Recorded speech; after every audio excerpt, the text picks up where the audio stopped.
तो आज के इस नए वीडियो में आप सभी लोग का स्वागत है मेरे भाई।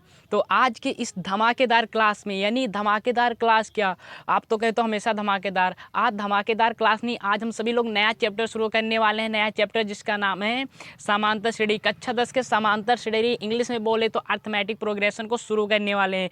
जैसा कि आप सभी लोग को पता है कि मैं आप सभी लोगों के बीच फेस टू फेस कई दिनों के बाद आया हूँ।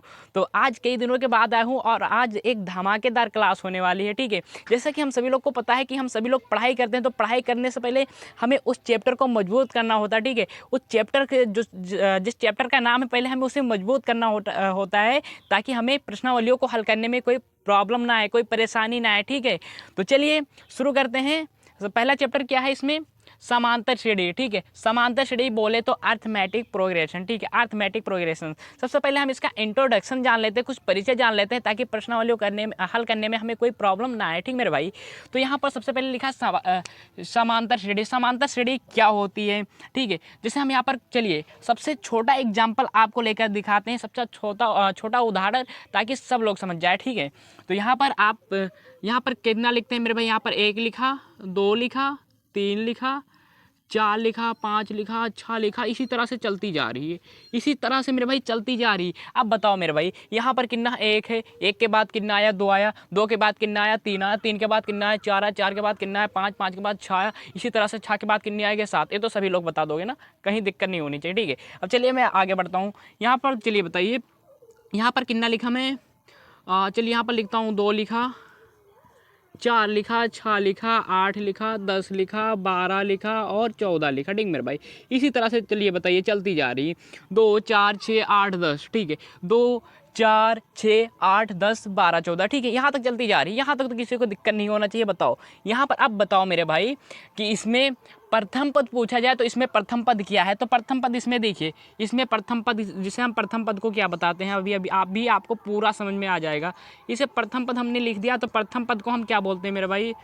प्रथम पद को हम प्रदर्शित करते हैं, ये से प्रदर्शित करते हैं, ये 1 से, ठीक है। यहाँ पर हम लिख देता हूँ, ये लिख देता हूँ, और फिर ये 1 लिख देता हूँ, ठीक मेरा भाई। यहाँ तक किसी को दिक्कत नहीं। और जिसे हम बोलते हैं दूसरे पद को क्या बोलते हैं मेरे भाई? दूसरे पद को हम बोलते हैं ये 2 बोलते हैं, ठीक है। ये 2 बोलते हैं। तीसरे पद को क्या बोलते हैं? तीसरे पद को हम बोलते हैं मेरे भाई, तीसरे पद को ये 3 बोलते हैं, ठीक है।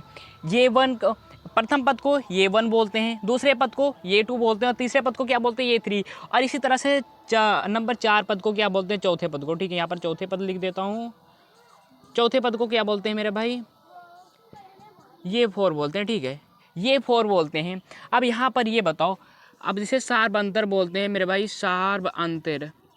सार्व अंतर को क्या बोलते हैं मेरे भाई? सार्व अंतर जिसे डी से बोलते हैं, कॉमन डिफरेंस बोलते हैं, ठीक। कॉमन डिफरेंस बोलते हैं, इसे बोलते हैं डी से करते हैं, ठीक है। अब आपको पता चल गया, इतने तो हमें लिख दिया। अब बता दो ना भाई। तो बता रहा हूँ, देखो सबसे पहले क्या है कि ये 1 लिखा है, यहाँ पर ये 1 लिखा है, ये प्रथम पद है। तो इसमें मेरे भाई प्रथम पद कितना है? तो इसमें प्रथम पद 1 है। तो इसमें प्रथम पद कितना है? प्रथम पद 1 है। और दूसरा पद कितना है मेरे भाई? दूसरा पद क्या है? यहाँ पर ये 2 है, सॉरी 2 है। तीसरा पद क्या है यहाँ पर? बताओ। तीसरा पद बता दोगे मेरे भाई? 3 है। और चौथा पद बता दोगे मेरे भाई कितना है? ये 4 का मान कितना है? यहाँ पर 4 है। इसी तरह से यहाँ पर भी बताओगे कि ये 1 का मान कितना है मेरे भाई? ये 1 का मान 2 है। ये 2 का मान कितना है? ये 2 का मान 4 है। ये 3 का मान कितना है? ये 3 का मान कितना है मेरे भाई? ये 3 का मान 6 है। ये 4 का मान कितना है? ये 4 का मान 8 है। यहाँ तक तो बता दोगे ना। अब आपको बताओ, कोई भी पद बताने में परेशानी होगी ना? बता दोगे तुरंत कोई भी संख्या का कि किसका पद है, किसका नहीं पद है, ठीक है।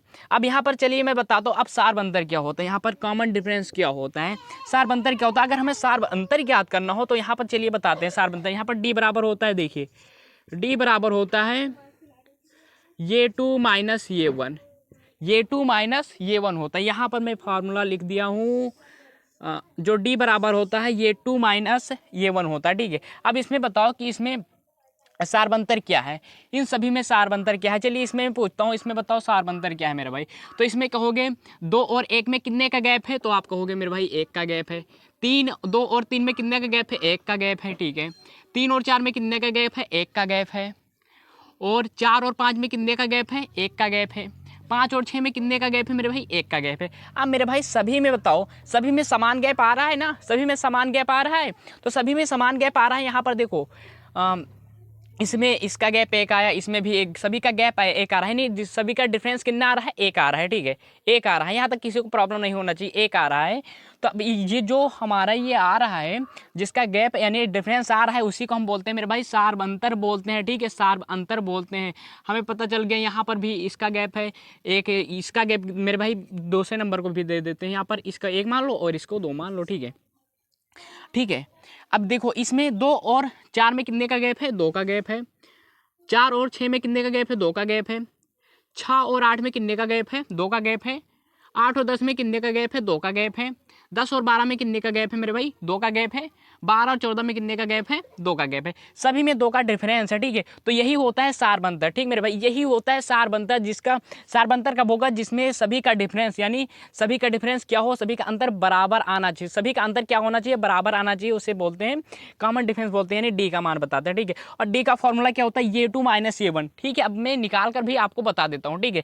इस फॉर्मूले की मदद से मैं आपको निकाल कर बता देता हूँ। यहाँ पर क्या है? डी बराबर, तो चलिए मैं इसका सारबंतर निकालता हूँ। चलिए दूसरे नंबर से सारबंतर निकालते हैं, ठीक है।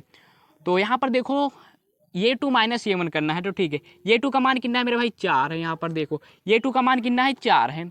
और ये1 का मान कितना है? 2 है। ये1 का मान कितना है? 2 है। तो यहाँ पर हमने 4 में से 2 माइनस करेंगे तो कितना आया? 2 आया। डी का मान कितना आया? 2 आया। सारबंतर 2 आया, ठीक है। चलिए मैं और करता हूँ। अब देखिए यहाँ पर आगे करता हूँ। ये 3 माइनस ये 4, ये 3 माइनस सॉरी ये 3 माइनस ये 2 होगा, ये 3 माइनस ये 2, डी बराबर ये 3 माइनस ये 2 का करता हूँ। तो देखिए ये 3 का मान कितना है? 6 है, तो 6 कर दिया। माइनस कितना करेंगे? ये 2 का मान कितना है? 4 है, तो 4 कर दिया। अब इसमें कॉमन क्या आ रहा है? 2 आ रहा है। इसमें भी मेरे भाई 2 आया, इसमें भी 2 आया, ठीक है। अब चलिए मैं और बता देता हूँ आपको। ये 4 माइनस ये 3, ये 4 माइनस ये 3, ठीक है। ये 4 माइनस ये 3, तो यहाँ पर देखो ये 4 का मान कितना है? यहाँ पर ये 4 का मान 8 है, तो 8 लिखा, ठीक है। ये 3 का मान कितना है? 6 है, तो 6 करा।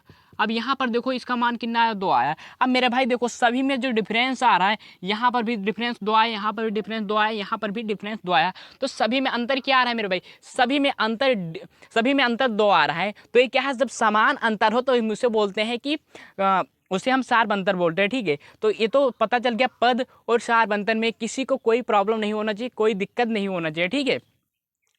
यहाँ तक तो किसी को दिक्कत नहीं होना चाहिए। चलिए आपको कुछ और एग्जाम्पल लेकर दिखा देते हैं, ठीक है। जैसे मैं कहूँ 3 का टेबल लिखो, तो आप क्या कहोगे? 3 का टेबल लिखोगे, 3 एकम 3, 3 दूनी 6, 3 त्रिक्का 9, 3 चौक 12, इस तरह से आप लिखते चले जाओगे। कहाँ तक? 30 तक लेकर जाओगे ना, 30 तक लिखते चले जाओगे। तब इसमें बताओ मेरे भाई गैप कितना है इन दोनों में? अब चलिए मैं गैप नहीं बताता हूँ, चलिए इनमें बताओ कि इनमें सारबंतर क्या है। तो सारबंतर तुरंत आप ज्ञात कर दोगे। आपको फार्मूला आता है ना मेरे भाई? आपको फार्मूला आ रहा है ना? तो आपका फार्मूला क्या आता है? देखिए डी बराबर क्या होता है, यानी पहले ये 2 माइनस ये 1 होता है, ठीक है। डी का मान क्या होता है? ये 2 माइनस ये 1, इसका फॉर्मूला होता है। ये तो आपको याद हो गया होगा। डी का मान क्या होता है? ये 2 माइनस ये 1, ठीक है। तो ये 2 का मान कितना है बताओ? ये 2 का मान इसमें 6 है, तो 6 कर दिया, ठीक है। ये 3 का, और ये 1 का मान कितना है? 3 है, 3 कर दिया। अब इसमें देखो 6 में से 3 गया तो कितना बचा? 3 बचा, ठीक है। अब आगे करते हैं, देखिए डी बराबर करते हैं ये 3 माइनस ये 2, ये 3 माइनस ये 2, तो ये 3 का मान कितना है? देखिए यहाँ पर ये 3 का मान है 9 है, तो 9 कर दिया। और ये 2 का मान कितना है? 6 है, तो 6 कर दिया। बराबर में कितना आ रहा है? 3 आ रहा है, ठीक है। और आगे एग्जाम्पल लेकर आपको दिखाते हैं। ये 4 का मान, ये 4 माइनस ये 3, तो ये 4 का मान कितना है मेरे भाई? 12 है, तो 12 कर दिया। और ये 3 का मान कितना है? सॉरी ये 3 का मान है 9 है, तो 9 कर दिया। अब देखिए 12 में से 9 गया तो 3 आया। तब अब इसमें मेरे भाई ये बताओ, इसमें बताओ सभी का डिफरेंस कितना आ रहा है? सभी का डिफरेंस 3 आ रहा है, तो ये क्या है? सार्व अंतर है।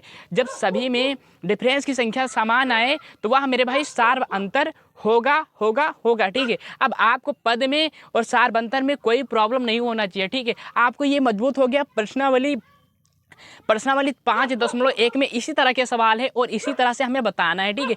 जो प्रश्नावली में जिस तरह से आएगा मैं उसका पहले इंट्रोडक्शन दूंगा, फिर आपको सब प्रश्नावलियों को हल कराऊंगा, ठीक मेरे भाई।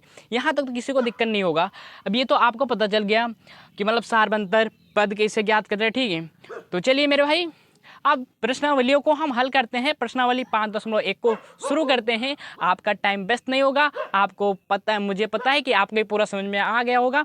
आपको पूरा समझ में आ गया हो तो मेरे भाई वीडियो को लाइक करें एंड चैनल को सब्सक्राइब भी करें। हम आपको लिए वीडियो बनाते रहेंगे। तो चलिए प्रश्नावलियों को शुरू करते हैं। हाँ, तो चलिए शुरू करते हैं प्रश्नावली को। ठीक है, पहले प्रश्न को शुरू करते हैं। आपको स्क्रीन पर दिखाई दे रहा होगा मेरे भाई। अगर मैं यहाँ पर बोर्ड पर लिखूंगा तो बहुत समय लग जाएगा। ठीक है, तो चलिए स्क्रीन पर दिखाई दे रहा है, आप सभी लोग देखिए। यहाँ पर क्या है कि पहले प्रश्न को पढ़ते हैं। प्रश्नावली 5.1 के की निम्नलिखित स्थितियों में से किन स्थितियों में संबंध संख्याओं की सूची समांतर है और क्यों है, हमें ये बताना है। ठीक है, तो पहला प्रश्न है, देखिए पहला प्रश्न है प्रत्येक किलोमीटर के बाद का टैक्सी का किराया। प्रत्येक किलोमीटर के बाद का टैक्सी का किराया, जबकि प्रथम किलोमीटर के लिए किराया 15 है और प्रत्येक अतिरिक्त किलोमीटर के लिए किराया 18 है। ठीक है, तो इसमें पहले ही बता दिया है। देखिए पहले प्रश्न को शुरू करते हैं। यहाँ पर हल भी लिखते हैं ताकि आपको पूरा समझ में तुरंत आ जाएगा। ठीक है मेरे भाई, यहाँ पर क्या बताया गया कि प्रथम किलोमीटर के लिए, यानी प्रथम किलोमीटर के लिए किराया कितना रुपया है, 15 रुपया है। प्रथम किलोमीटर यहाँ पर लिख देता हूँ मेरे भाई, प्रथम, ठीक है, किलोमीटर, प्रथम किलोमीटर। ठीक है, प्रथम किलोमीटर के लिए किराया, ठीक है, प्रथम किलोमीटर का किराया, ठीक है, प्रथम किलोमीटर का किराया मेरे भाई, यानी ये 1 कितना है, 15 है।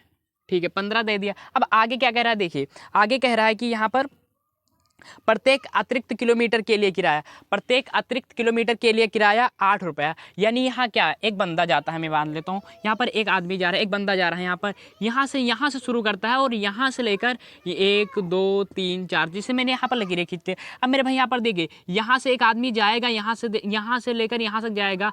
एक मान लेते हैं एक एग्जाम्पल के तौर पर कि यहाँ से यहाँ तक जाएगा तो कितना रुपया उसको पड़ेगा, 15 रुपया पड़ेगा। ठीक है, अगर वो थोड़ा सा और आगे जाएगा, सोचेगा कि मैं यहाँ से लेकर यहाँ तक जाऊँ तो इसका 8 रुपया और ज़्यादा पड़ेगा। ठीक है, 8 रुपया और बढ़ेगा, तो यहाँ पर कितना हो जाएगा, इसमें 8 जुड़ जाएगा। अब ये इससे थोड़ा सा और आगे जाएगा तो क्या होगा, 8 रुपया और बढ़ जाएगा, तो 8 रुपया और बढ़ जाएगा। ठीक है, और थोड़ा सा और आगे जाएगा, 8 रुपया बढ़ जाएगा। ये जितना आगे जाता चले जाएगा, मतलब जितना आगे जाता रहेगा, इसका 8 रुपया प्रति 8 रुपया बढ़ता रहेगा। ठीक है, तो यहाँ पर ये मान का मान निकल लिया इस तरह से, तो यानी प्रथम पद का मान निकल लिया। यहाँ से दूसरे पद का भी मान निकाल लीजिए। ठीक मेरे भाई, दूसरे पद का मान दी। ठीक मेरे भाई, दूसरे पद का मान यानी ये 2 का मान, तो कितना हो जाएगा, यहाँ पर 15 है तो 15 में 8 जोड़ दीजिए तो कितना हो जाएगा, 23 हो जाएगा। ये 2 का मान निकल लिया। ठीक है, अब ये 3 का इसी तरह से मान निकाल लीजिए, ये 3 का मान। तो ये 3 का मान कैसे निकालेंगे, यहाँ पर कितना है 23 है तो 23 लिख दीजिए और प्लस कितना जोड़ दीजिए, 8 जोड़ दीजिए। 23 में 8 जोड़ेंगे तो कितना होगा, 31 हो जाएगा। अब ये 4 का हो गया, ये 3 का हो गया, ये 4 का मान निकाल लीजिए। यहाँ पर 31 है और इसमें 8 जोड़ दीजिए मेरे भाई, तो 31 में 8 जोड़ेंगे तो कितना हो जाएगा, 39 हो जाएगा। बस हमें 3 से 4 पद निकालना होता है, 3 से 4 पद निकालना होता है और उसका सारबंतर ज्ञात करना होता है। ठीक मेरे भाई, अब इसका हम क्या करते हैं, सारबंतर ज्ञात कर लेते हैं, यानी डी ज्ञात कर लेते हैं। यहाँ पर लिख देते हैं सारबंतर। ठीक मेरे भाई, सारबंतर ज्ञात कर लेते हैं, यानी कॉमन डिफरेंस डी। डी का फॉर्मूला क्या होता है, ये 2 माइनस ये 1, ये 2 माइनस ये 1 होता है। ठीक है, तो यहाँ पर मेरे भाई देखो ये 2 का मान कितना है, ये 2 का मान यहाँ पर देखो, ये 2 का मान हमने कितना निकाला है, 23, तो 23 लिखा। ये 1 का मान कितना है, 15, तो 15। अब 23 में से 15 जाएगा तो कितना बचेगा मेरे भाई, 8 बचेगा। ठीक है, इतना तो सभी को पता है मेरे भाई। अब इसको साफ कर देते हैं।